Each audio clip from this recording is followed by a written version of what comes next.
All right, so some breaking news happened last night. If you didn't see it, Dana White took to Instagram and he announced another fight for UFC 300 and a title fight. So today on this video, I'm going to go through three topics. I'm going to talk about the announcement that Dana made last night. We're going to talk about Islam Makhachev and his announcement. He's announced 3 fights coming up and he's even given the dates.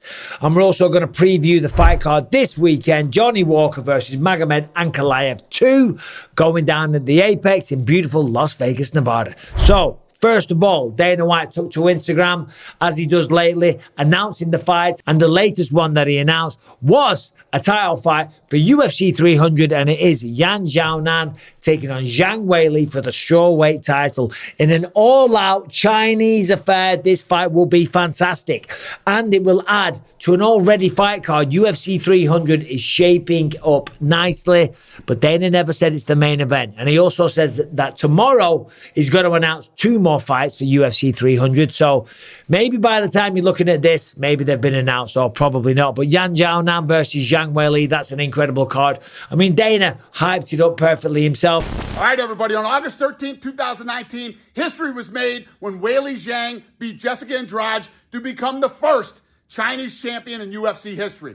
Well, guess what? 5 years later, we will see history being made again as Weili Zhang faces #1 contender Yan Xiaonan for the UFC strawweight title on UFC 300. And this is the first time 2 Chinese contenders have faced off for a world title. Why is this such a badass fight? Let me tell you why. Weili Zhang has 19 finishes and 24 wins. That's an 80% finish rate. She is tied for second most title wins in strawweight history, and she was involved in arguably one of the greatest fights ever versus Yan Xiaonan. Her last fight was the most dominant statistical win ever in UFC women's history against Amanda Lemos. She outstruck her 288-21 in that fight. She landed the most strikes on the ground by a UFC strawweight ever. Now, Yan is the first Chinese female ever signed to the UFC. She's got the most head strikes landed in a single UFC strawweight fight ever. And she is coming off a first-round knockout against Jessica Andrade in under 3 minutes, which, by the way, she was a 2-1 underdog in that fight. And she has 8 first-round knockouts. This fight has badass written all over it. So, there's one of the title fights for UFC 300. I will have at least 2 or more for you tomorrow. Have a lovely evening, everyone. Zhang Weili, just incredible, right? The output from her, the skill, the athleticism, the strength that she has, the absolute beatdown that she put on Yan Xiaonan when them two fought. I mean, unbelievable. Yan Xiaonan was never the same. I mean, and she didn't look the same at the end of that. I mean, remember the big swollen head, my God. So there it is. I mean, if you're a Chinese MMA fan, you're going to lose your mind at UFC 300. That's a huge fight in the strawweight division. The champion is back and her name is Zhang Weili. Remember my name. So I'm excited for that one. That one's going to be fantastic. Now, speaking of announcements, Islam Makhachev, the pound-for-pound #1, the UFC's lightweight champion, he came out and he made a little announcement of his own yesterday. He said, I am announcing my next 3 fights. And that's what he did. He gave the opponents for 2 of them, and the other one was just a suggestion. So, according to Islam, June 8th, UFC pay-per-view, he will be fighting Justin, the human highlight reel Gaethje. Justin Gaethje, and of course, that's the correct fight. It really is Justin Gaethje. 4 losses on his record. 1 of them to Eddie Alvarez, legendary fighter. 1 of them to Dustin Poirier. He avenged that loss at UFC, whatever it was, when he knocked him out, stunning fashion, head kick, put him to sleep early round 2. Who were the other 2 losses? Charles Oliveira, right? He wants to get a rematch with him at some point. And then obviously Khabib Nurmagomedov, who is retired. So since then, I mean, he didn't lose them 4 in a row. That's throughout his entire illustrious story-like career, right? Justin Gaethje delivers nothing but violence from start to finish, and he's on a 2-fight win streak taking on Rafael Fiziev. Great performance, got better as the fight went along. And as I said last time, knocking out the fan favourite, Dustin the Diamond Poirier. So he's put himself in pole position. He is #1 on the rankings, and that is the fight that Islam Makhachev should be having. So there's call out #1. And by the way, what kind of fight will that be, right? Because we know Islam can wrestle like crazy. We know the striking's getting better all the time. But will Justin Gaethje try and take him down? I don't think so. Will Islam Makhachev be able to take him down? That remains to be seen. But will the wrestling credentials that Justin Gaethje has, and make no mistake, he's a very credentialed wrestler, will he just use that to stifle the attacks, to keep the fight on the feet? Will he be able to do that? He couldn't do it against Khabib. And of course, Khabib is Islam's mentor, he's Islam's coach. And of course, Khabib has been in there with Justin Gaethje. Remember, Khabib said afterwards, he said, I didn't want to beat him up. I choked him out because there would be no pain because his father was watching. I mean, if that isn't the most passive-aggressive, indirect trash talk afterwards, just to rub the salt in the wounds, I don't know what is, but shout out to Khabib. Anyway, shout out to Islam Makhachev for taking on the toughest challenges, right? Then, so he said, June 8th, UFC pay-per-view, Justin Gaethje. Then he's announced November, Madison Square Garden, New York City, against the winner of Arman Tsarukyan taking on Charles Oliveira. Whoever wins that fight, that's who he wants next. So well done, Islam, once again, because now he's going from wanting to fight Leon Edwards to step up and get a super fight, which I understand him wanting to do that because he just gave that opportunity to Volkanovski 2 times in a row, right? So what's good for the goose is good for the gander. If he defends against Volkanovski twice, then why can't he, right? But no, he's not doing that now. He's taking his eyes off Leon Edwards and the welterweight division in total because he's taking on the next 2 best fighters, okay? Justin Gaethje and whoever wins between Oliveira and Tsarukyan. Those guys are absolutely fantastic. Both men coming off first-round destructions over Beneil Dariush. So, man, Islam Makhachev taking on all comers, and you've got to respect that. And that is why a lot of people do have him as the pound-for-pound number 1, even though on paper, his resume, the number of defenses don't come anywhere close to that of one John Bones Jones. Anyway, that's a whole other conversation. We'll allow Jones and Islam to argue amongst themselves. That's none of my business. And then he says after that, February 2025, anybody, inshallah, anybody, everybody, taking on all comers. And that's when I do think that he will go up to potentially 170. If he beats Gaethje, if he beats Tsarukyan or Oliveira, right, he's allowed to do that. He defended the belt twice against Volkanovski, as I said. So give the man his cake and let him goddamn eat it. But who would he fight? If he went up to 170, who would it be? Right now, the champion is Leon Edwards. I'll be honest, right? I don't see anybody at welterweight really giving Leon Edwards too much of a problem. Yes, he's fighting Belal Muhammad, okay? We saw the first fight. We saw how that went down. Leon was cruising to a victory. He looked too fast, too sharp, and Leon's only got better. So, as I say, I don't think anyone's going to take the belt off Leon anytime soon. But does that mean that Islam would fight Leon? Who knows? Because there's one caveat. There's one fly in the ointment for Leon Edwards. And I say this as a Brit, Shavkat Rakhmonov. Shavkat Rakhmonov, 17-0, all finishes, can get the job done everywhere, tall, long, fast, amazing striking, great jiu-jitsu, fantastic wrestling, and he has a nice bit of headgear as well. So Shavkat Rakhmonov, you never know, he might be the champion. So Islam Makhachev versus Shavkat versus Leon, I don't care. If he gets through Justin, if he gets through Oliveira, Arman Tsarukyan, give the man his cake and let him eat it. So well done to Islam, and well done to Zhang Weili and Yan Xiaonan, but back on the docket this weekend, UFC Apex, Johnny Walker going up against Magomed Ankalaev too. So I'm just going to give you a quick preview of those fights. As we know, these guys fought once already. Abu Dhabi, October last year. Fight stopped after 3 minutes because Magomed kneed him in the head. Johnny Walker was asked, where are you? He said the desert. He was in the desert, right? So technically it wasn't a wrong answer. And the referee called the fight off. Or should I say the doctor called the fight off because he didn't know where he was, right? I spoke to Johnny Walker today. Johnny Walker actually said that he had no issue with that stoppage because he said after the fight, his neck was killing, his collarbone was killing, his brain was killing, his jaw was killing. It was all kind of seizing up and stuff like that. So at the time, even though he wanted to continue, the doctor made the right call. So that's very nice and very honourable of Johnny Walker to say that. But if he gets asked in this fight where he is, he better not say the desert.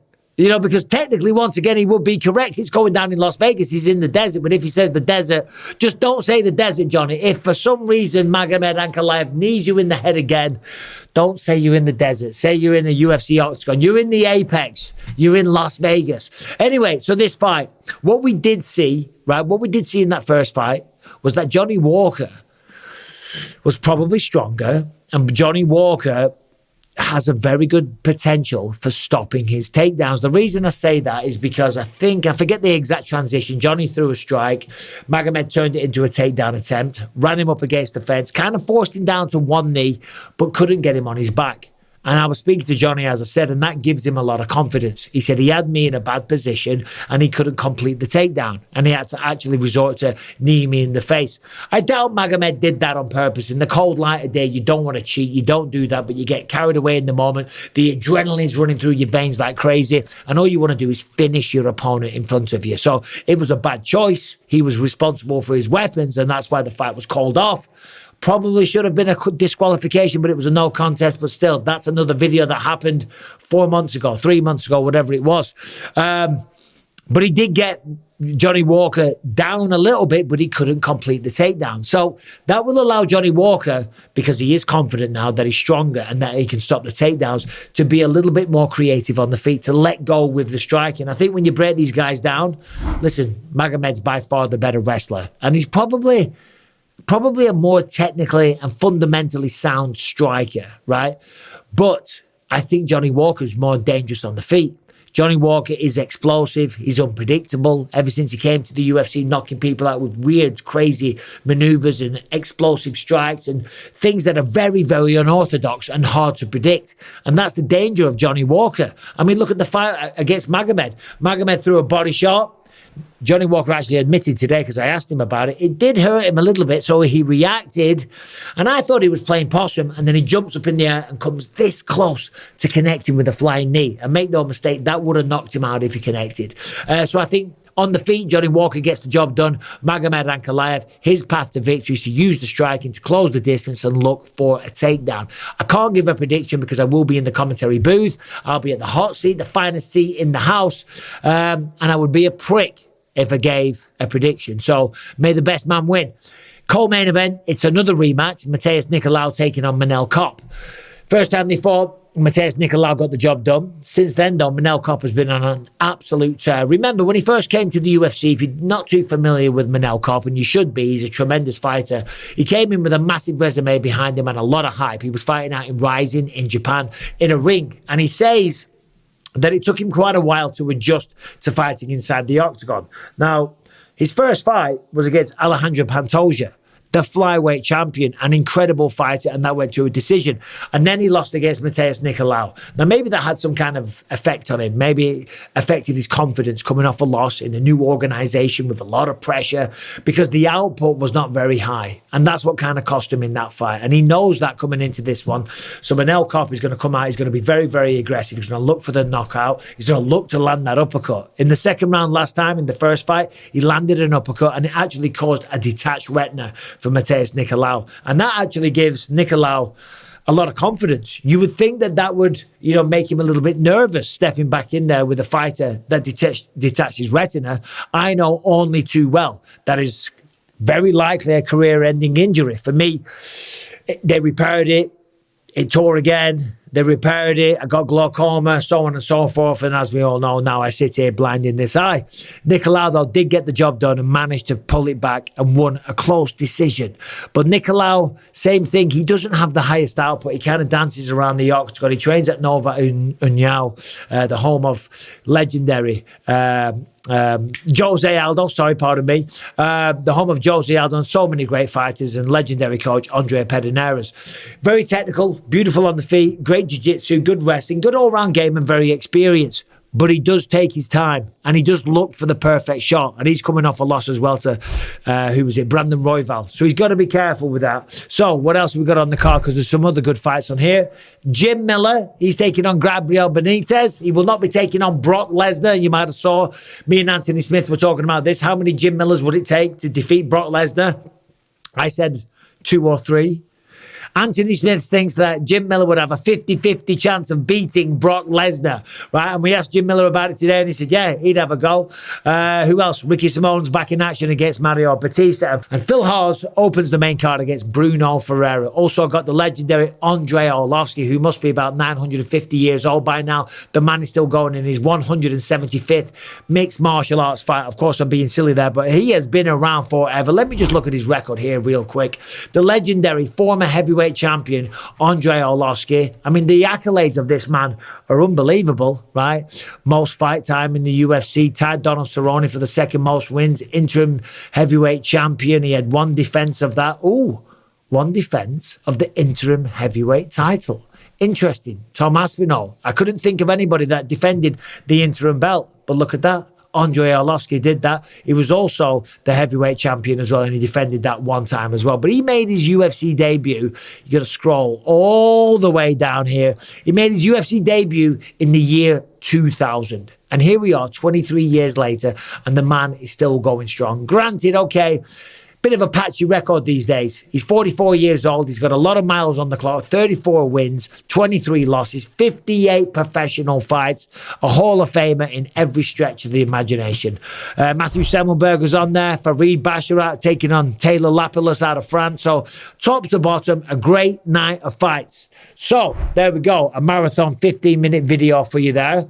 Yan Xiaonan, Zhang Weili. I love watching Zhang Weili fight. I think she's absolutely phenomenal. And UFC 300 shaping up very nicely. What do we think about Islam Makhachev announcing his own fights? June 8th, pay-per-view. There's a pay-per-view already, June 29th, International Fight Week. But so far announced for UFC 300, we've got the title fight, Zhang Weili versus Yan Xiaonan. We've got Charles Oliveira versus Arman Tsarukyan, Yuri Prohaska, Alexander Rakic, Kelvin Kattar versus Aljamain Sterling, and Bo Nickel and Cody Brundage. Plus, 2 more fights being announced tomorrow, and the main event still hasn't been announced. So I'll tell you what, UFC 300 is shaping up to be a fantastic card. UFC 299 before it, amazing, ridiculous, sick card. But this is catching up in a big way. Anyway, if you're still here, if you've watched this long, thank you for indulging me. Subscribe, please, and ring the bell. Enjoy the fights on Saturday, and I'll see you soon. Take care.